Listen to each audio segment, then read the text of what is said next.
The James Show Podcast. Our top story for a while here is going to be about the hot Somalis.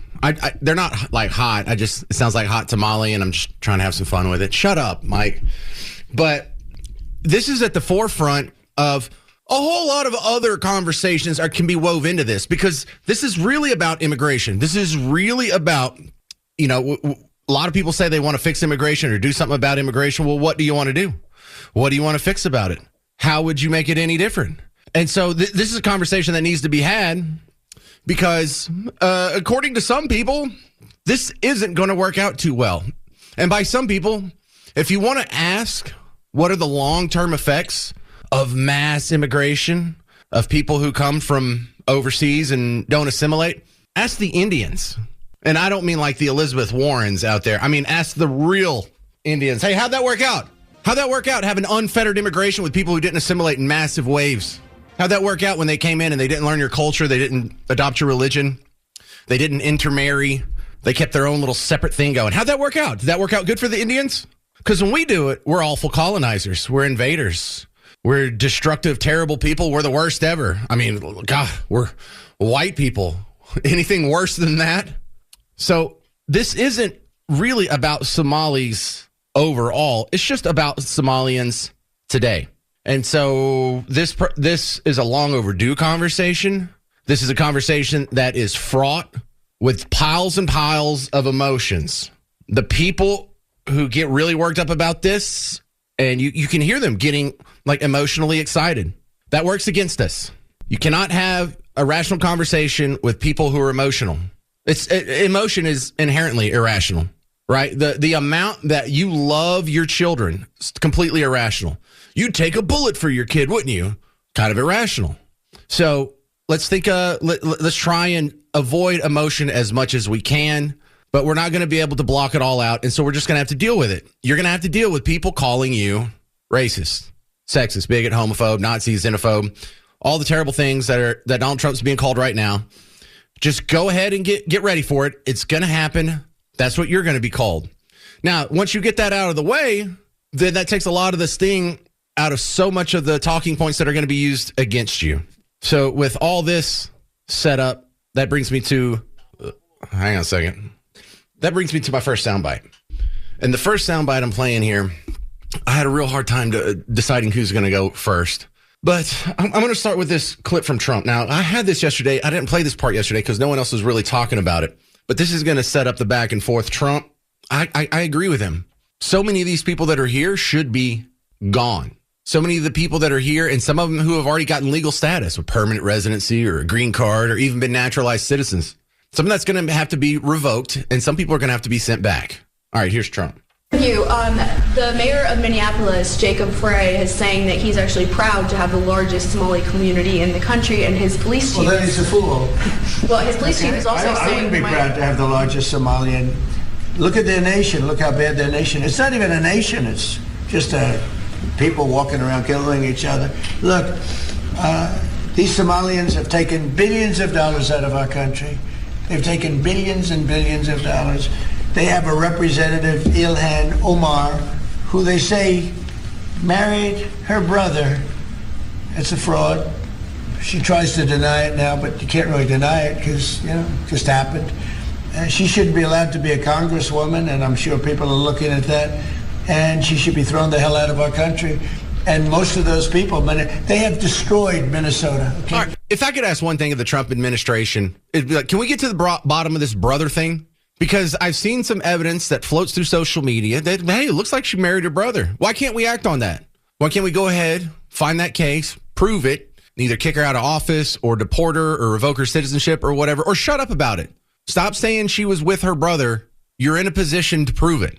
And it doesn't have to be speculation anymore. I think that would be huge. That's where I would start. If she really did hook up with her brother, and I don't mean like physically hook up, but I mean like legally, say that they were married in order to loophole the immigration system, either pursue the case or stop saying that. But I agree. There's a lot of people that are here that need to be gone. And there's a strong question we need to ask ourselves. Do we really need to import random people from third world countries? Do you know what the average IQ is in Somalia. Do you know what the average IQ is in some countries? Did you know that for some countries, the average IQ is below the threshold from what we would call, and I'm not saying this word to be a pejorative, retarded, like mentally retarded, disabled, because we actually had the threshold pretty high up until the 60s, and then we lowered it because too many people were getting classified as mentally disabled. So I think we pushed it down to like 70, 75, something like that. Did you know there's a ton of countries, there's dozens of countries where the average person is below that, which means more than half of their country would classify as mentally challenged here. Do we need to be importing them? Do we need to be importing? And look, if we're getting their geniuses, if we're getting their best nuclear scientists, sure, that's what we need to import. But that's not what we look around and we see is importing. We're importing truck drivers, and they'll even brag like these people are our nannies and they're our workers and our teachers. And look, this is Jacob Frey, the mayor of Minneapolis, talking about what the great contribution these people are. Not even clear that the federal agents know exactly what they're doing here, because here's the thing. The Somali community is almost universally American citizens. They have come here legally. They are in our city legally. They've been here in many cases for decades, and they have contributed greatly to the fabric of who we are. They're part of our family here in Minneapolis. I mean, they are our banker. They are our babysitter, in my family. They're my bodyguard, and that's just the bees. These are people that have benefited Minneapolis in a really beautiful way. And to just go after a whole community indiscriminately. I know, to go after a whole community indiscriminately. Like, I don't know, MAGA voters or white people when it comes to reparations, or all of America, white America when it comes to the 1619 Project. I mean, how could you possibly condemn an entire group of people just based on the bad actions of a few? Well, you do it all the time. Whether it's gun owners or rural people or men or white people, y'all have no problem doing that. You have no problem. Oh, the systemic racism. Well, I'm not in any system. I'm not collaborating with other white people to oppress blacks. I get accused of it all day, every day. But there seems to be a weird focus on this term garbage from I don't have time to do this. All right, coming up next, you're going to hear the local news in Minneapolis. One of their little softball coach looking anchors does a editorial of some sort where she is just so disappointed, and it's beneath the dignity of the president to call anybody garbage. Oh, really? What about Nazi? What about racist? Racist is a horrible thing to call somebody, because racism is ugly. We all condemn it. We all, most of us think that's a terrible way to arrange your worldview. But you get called that every day. Isn't it weird to see these people who racist, sexist, bigot, fascist, Nazi, to the point where people are shooting at us? They clutch their pearls when some people are called garbage. And they're called garbage just not out of the blue. It's not like he was just taking the trash down to the trash can and he's calling Somalis garbage. No, they've been busted. There's been dozens of people convicted. They've stolen over $1 billion in taxpayer money and sent it back to Somalia. See, I don't know. Whoever's stealing from the taxpayers by over $1 billion, they're probably garbage. Can we just agree with that? And it's hinging off of this Somali issue where it was uncovered that they had defrauded several of them. This wasn't just one operation. There's been dozens of people already convicted, as in they've been arrested, indicted, gone through the entire trial process, had the gavel slammed. So this is a done deal. This isn't like a pending an investigation or allegedly or reportedly. No. Over $1 billion of your taxpayer dollars, some of which were matched at the federal level, were stolen under fraudulent means, and a big chunk of that went to Somalia. Now, in the report on the City Journal, are you familiar with City Journal? Ryan Thorpe and Christopher Rufo collaborated on this article. And the takeaway that you have to hear from this, check out this one sentence. The largest funder of Al-Shabaab is the Minnesota taxpayer. And they're talking about for the time period from 2018, 2019, 2020, 2021, 2022, 2023. So once the fraud scheme was exposed, 1 in 16 Somali 4-year-olds in the state had been diagnosed with autism. Now, they weren't really autistic. They just set up these clinics to go get the diagnosis so they could get the money and they could send it back to their home. Ilhan Omar was asked about this. And you know what? I got to give credit to, of all people, Jake Tapper for actually asking her about this on CNN. Check out this response. Can you shed any light on why the fraud got so out of control in Minnesota? I think what happened is that, when you have these kind of new programs that are designed to help people, you're oftentimes relying on third parties to be able to facilitate. And I just think that a lot of the COVID programs that were set up, they were set up so quickly that a lot of the guardrails did not get created. Oh, yeah. We didn't create guardrails. That's what happened. Jesus. Well, you talk about these COVID programs. I already told you, and you already know, that this started, the investigation starts back in 2018. So this is before COVID even happened, you liar. And even if that was the truth, how come Somalis are the people doing this? Did you see the Germans setting up a COVID relief scam so they could send money back to Germany? Did you see Irish people? Did you see Mexicans? Did you see Canadians? Did you see someone from Eritrea? I don't know. That might be because that's next door to Somalia. Maybe it was Eritrea. I was just thinking of random countries. No, if there's not a problem with the Somali community. There's a flaw with the system that they set up. God, it didn't have the right oversights. And if you don't put the right oversights, Somalis are going to rob you blind. Is that what you're saying, Ilhan Omar? Because other people from other cultures managed to not do it. So now that you know all this, check this out. This is Kare. And this anchor, this lady with her little short hair, looking like a softball coach wearing a pantsuit. Actually, she has a haircut quite similar to mine and a wardrobe quite similar to mine. She is just so upset that Trump dared call Ilhan Omar and the Somalis who ripped off the taxpayers garbage. Listen to this. One last thing before we go. It is hard to comprehend what the President of the United States said today about Somali people. After lashing out at Governor Walz and Congresswoman Ilhan Omar, President Trump unleashed a tirade on all Somali people, calling them garbage, and then going a step further. Hear it for yourself. We're going to go the wrong way if we keep taking in garbage into our country. I don't want them in our country, I'll be honest with you, okay? Somebody will say, oh, that's not politically correct. I don't care. I don't want them in our country. Their country's no good for a reason. Their country stinks, and we don't want them in our country. Hearing that makes it all the more believable that Trump will send ICE and the Department of Homeland Security here, as has been reported, to target our Somali community, which is the largest in the United States. And the vast majority of Somali folks here are American citizens. They're people who fled war in their country as refugees to start a new life. Once upon a time, that was a story America liked to tell about itself. Hell, it's emblazoned on the Statue of Liberty. Give me your tired, your poor, your huddled masses yearning to breathe free. To breathe free. Minnesotans by the thousands cannot tonight, perhaps sitting in fear, even with legal status, and that their president called them garbage. Oh, spare me. I get called racist, sexist, bigot, homophobe, literally Hitler on an almost daily basis, and I don't see anybody from Team Blue being a human shield or rushing to your defense when you get called things far worse than garbage. This lady rushed to your defense when you got called deplorable. Did she rush to your defense when you get called fascist? Did she rush to your defense when Charlie Kirk got shot in the neck or Trump got shot in the ear? Oh, just spare me. Why don't you explain to me how they're not garbage? Hey, I know 1 in 16 Somali children were being rolled through this scheme. So this isn't the exception to the rule. This isn't, the disparate effects of some bad actors in an otherwise great community. This was a community-wide effort. Dozens, plural, dozens of people have already been convicted in these schemes.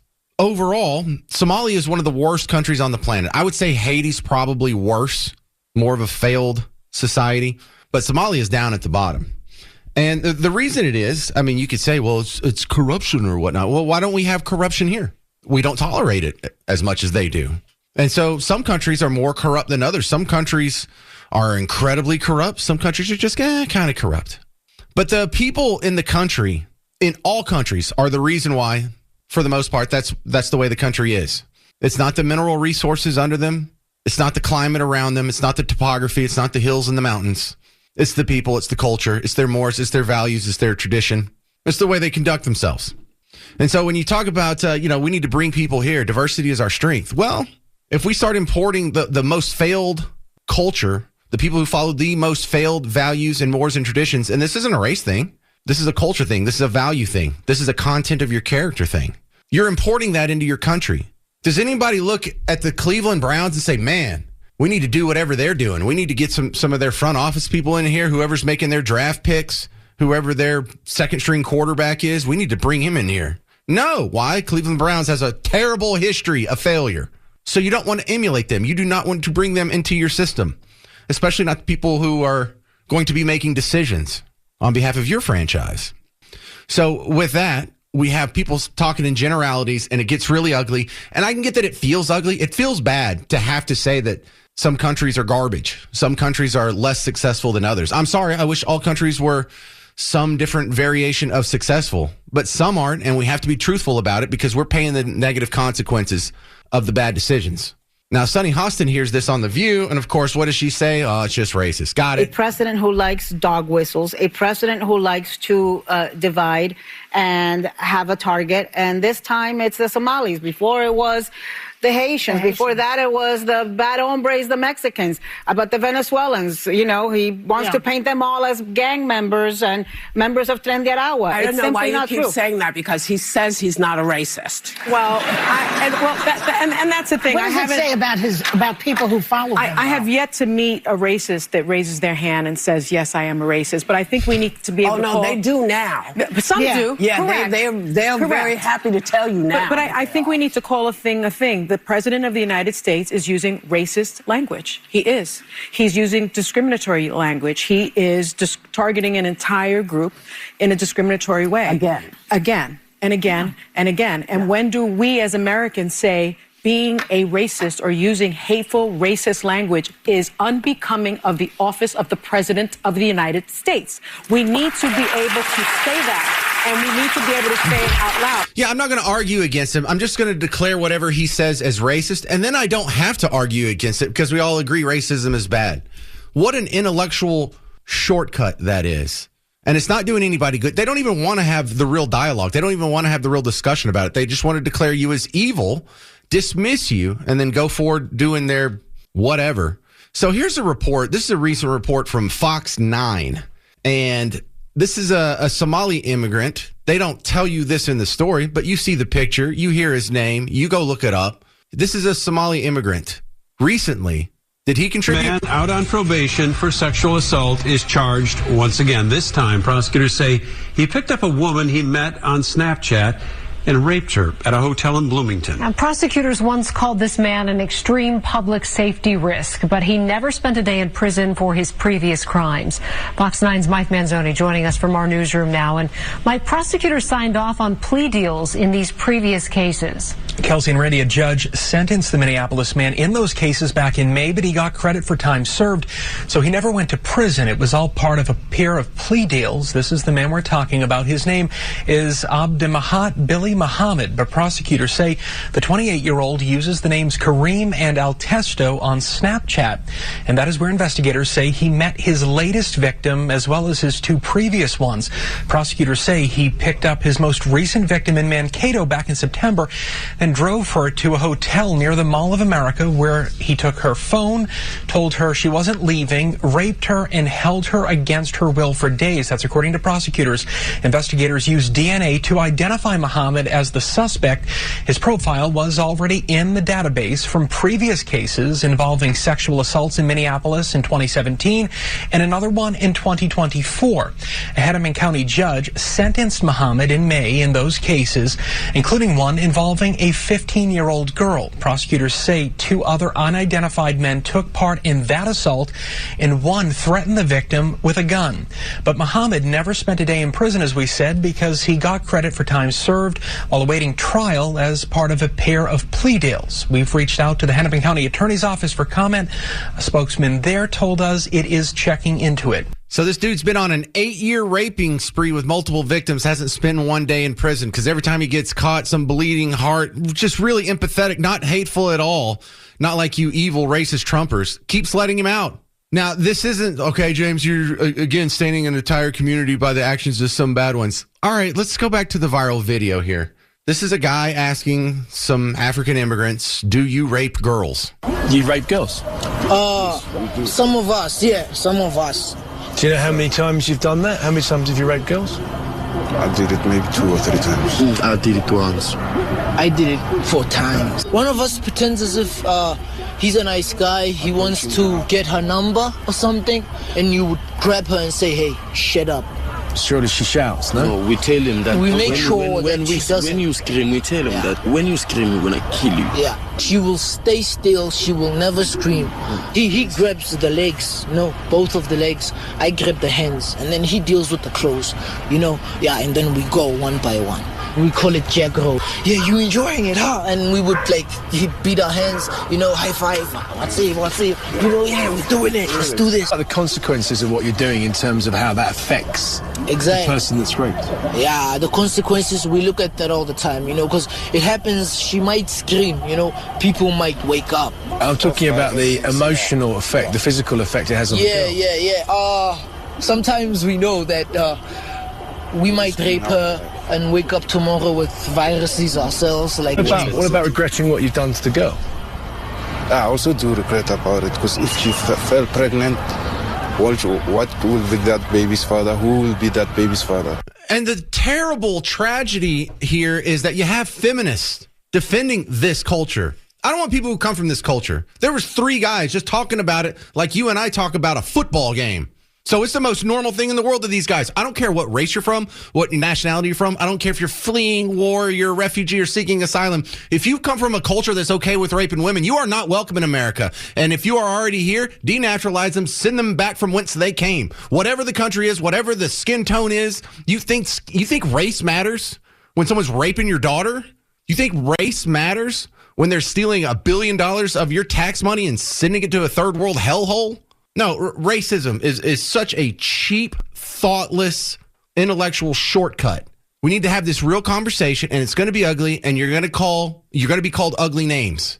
But you need to stand firm because you're right.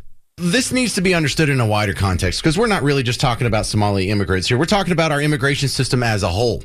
Because one of the questions that came up with they're eating the dogs, they're eating the cats. Remember that from the presidential debate? The story that came out of that wasn't really if anyone's eating any dogs or cats. It's what the hell is there 30,000 Haitians doing in Springfield, Ohio to begin with? That betrays some level of organization and planning. They didn't all go out and get a Spirit Airline ticket and end up in Springfield just by coincidence. So why are we purposefully importing average people from the third world? Why are we importing average people from failed societies that do not mesh with Western civilization? I don't mean American civilization. I mean Western civilization. And we need to start having that conversation, because once you establish the fact that, you know what, that's not good. That is a net negative for everyone, top, bottom, down, left, up, right. Then the question is, well, we've already imported hundreds of thousands of these people. What do you want to do? Denaturalize and deport? Deport the ones that don't already have legal status easily. If you're here illegally, get out. If you're under review, unless you're some kind of genius, unless you have a job that requires integral equations or something to that effect, get out, which is probably going to be maybe all of them. And then the ones that have already been naturalized citizens, a lot of them are going to have to go too. And some people are saying, well, it's not fair to convict a whole group of people based on the actions of some bad actors there. You can't just dismiss a whole community. Well, how do you separate it out? How do you separate it out that it wasn't 1 or 2 guys that were caught up in this conspiracy, and it wasn't one program that was being fleeced? It was 5 different programs being fleeced, some for autistic kids, some for feeding hungry children, some for education, and it was done by dozens of people. 1 in 16 children, Somali children in the Minneapolis area, have been diagnosed with autism, and it's just a clear fraud to get your government money, to steal money from you. So I'm going to play a quick piece of audio here. Tell me if you understand this. horta aad iyo aadaan ugu faraxsanahay in maanta safaari aan soo gaarnay sida dadka badan ay u og yihiin ciyaalkeena yaryar ilaa iyo number la eg 20 million. Yeah, that's Ilhan Omar. She's doing a promotional video for this restaurant that hosts some of her campaign events, had a campaign watching or election night watching party, and they were part of the Feed the Hungry campaign. The owner of this restaurant already been convicted in over $250 million in stolen taxpayer money. That's Ilhan Omar cutting a video on behalf of this guy. She's wrapped up in it as well. This isn't a very big community, 80,000 people, stolen over $1 billion defrauding the taxpayers in 5 different programs, and became the #1 funder of Al-Shabaab, the Minnesota taxpayer. 800-288-9227. My next question is, should Ilhan Omar still be here? Donald Trump says she shouldn't even be in Congress. You'll hear that next on News Talk 820, 93.3 FM, WBAP. The Somali community in Minnesota has now been busted, tried, convicted, and out of a handful of, government charity programs, they'd pilfered over $1 billion of your tax dollars and sent it to Somalia. They were the biggest funder. The Minnesota taxpayer was the biggest funder of Al-Shabaab over the last few years, according to a report from City Journal. And so now we have Trump asking questions. Why are these people here? Shouldn't they go back? In fact, Trump says Ilhan Omar should be gone. Thank you. The mayor of Minneapolis, Jacob Frey, is saying that he's actually proud to have the largest Somali community in the country, and his police chief. Well, then he's a fool. Well, his police chief is also saying. I wouldn't be proud to have the largest Somalian. Look at their nation. Look how bad their nation. It's not even a nation. It's just people walking around killing each other. Look, these Somalians have taken billions of dollars out of our country. They've taken billions and billions of dollars. They have a representative, Ilhan Omar, who they say married her brother. It's a fraud. She tries to deny it now, but you can't really deny it because, it just happened. She shouldn't be allowed to be a congresswoman, and I'm sure people are looking at that. And she should be thrown the hell out of our country. And most of those people, they have destroyed Minnesota, okay? And real quick, I found this morning. Ilhan Omar was walking through the hallways at the Capitol offices, and an enterprising young reporter was asking her if she had already packed her bags. Congresswoman, do you agree with President Trump's assumption that you married your brother to get citizenship? I have 3,500 yards. Have you begun packing your bags for Somalia yet, Congresswoman Omar? Not going anywhere. So you're not? No, don't waste your energy on me. Do you have a message for President Trump? I will be here probably longer than Trump. Wait, do you have a message for President Trump? I am like a quarter of his age.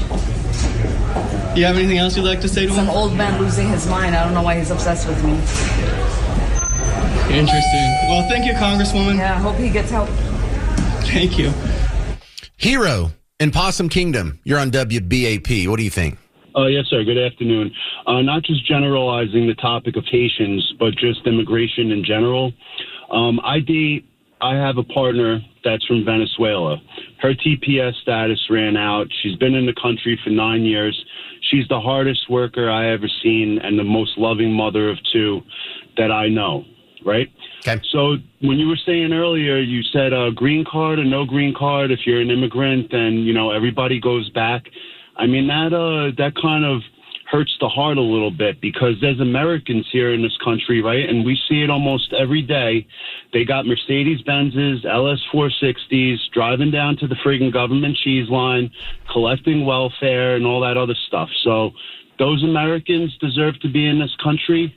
I think the woman that is my partner deserves it more than that American that's been here her whole life or his whole life. Well, look, I think you misunderstand my position. I'm not saying everyone that is here as an immigrant needs to be deported. That was never my position. I was saying we need to do a review in here. And if you're rolled up in any of these Death to America groups, if you have been part of defrauding the government, if you are one of the parents who took their Somali kid to go get a fake autism diagnosis so they could pilfer money and send it back to Al-Shabaab in Somalia, we need to find every single one of those people who have done something wrong, who obviously aren't contributing to our country, and send them back. These truckers that are running into our cars in Terrell and in Austin, and the other guy who killed some people in Florida, all these guys got to go back. These guys who clearly don't love America, clearly have no interest in assimilating. They're just here to loot as much as they can from our society and send it back to their country. That's not making America better. That's not what people were doing when they came here in Ellis Island and it was literally on the Statue of Liberty. No, but the bad actors, yeah, they do need to go. I'm not talking about your business partner from Venezuela who's got a business and everything going and been here for so many bajillion years. Don't misunderstand my position here. I'm just saying there are a lot of people here who are here legally who need to go. Not everyone. And if you understood that, I bet you a bunch of other people did, which means I just probably said it wrong. So thanks for letting me clear that up. Yes, sir, and I agree with you 150%. The rapists and all that, especially the rapist. When I say partner, it's nothing to do with business. I don't say girlfriend because that's a friggin' high school thing, you know? Like, you mean girlfriend. Yeah, my partner, my lifelong partner. Lifelong partner? Hang on. Why don't you put a ring on it there, hero? Well, hey, Christmas is right around the corner. I figured I would brighten up the holiday a little bit, you know? How long have y'all been together? We've been together several months. Oh, several months? How old are you?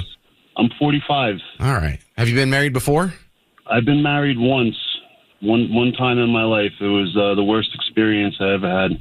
Well, hey, try it again. What could possibly go wrong? And if she does act up and it doesn't work out, maybe we'll have her deported then. How about that, hero? Okay, you didn't think that was funny. Deborah and Ray Hubbard, I guess, are you in the lake? You're on WBAP. No, I'm just over. I just got past it. Okay. I just have a comment, and that's about all. I think I remember a few years back, Miss Hillary Clinton called all of us deplorables. Yeah. And you didn't, I didn't call complaining about it. Well, then you also had, just the fact that you get called racist, sexist, bigot, homophobe every day. I was playing Jasmine Crockett earlier this week saying we're all a bunch of racists. I played Sonny Hostin earlier in the show. All MAGA supporters are a bunch of racists. And Joey Behar even said, what does that say about all the MAGA supporters? Yeah, we get called far worse than garbage every damn day. Yeah. So don't expect a whole lot of sympathy coming out of Team Red over the garbage comments. Right. Great point. Thank you, Deborah. Having a good time over on the lake. Ken in Arlington, you're on WBAP. Hey, I think we can deport them based on the actions of a couple. You mean all Somali immigrants who are here? Is that what you're talking about? Sure. I mean, if you could lock up a whole bunch of people based on the actions of a couple of J6ers, it's the same thing. You're locking up a whole bunch of people of what a couple of bad J6ers did. You could deport a whole bunch of people based upon the actions of a couple of bad people. Yeah, Ken, I don't think people realize how right you are on that, because a bunch of the people who went to prison for January 6th, they didn't go into the Capitol. Some of them weren't even in D.C., like Enrique Terrario from the Proud Boys.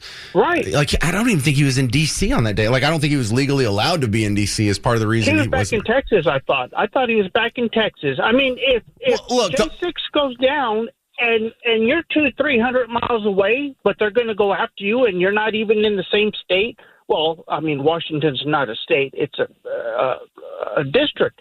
But if you're going to go after people, look, and your point stands, because the ultimate example of that is the Somali community isn't responsible for the dozens of people that committed a crime for the last 7 years, but somehow you and I are responsible for what white Democrats did in the 1860s, for reparations and whatnot.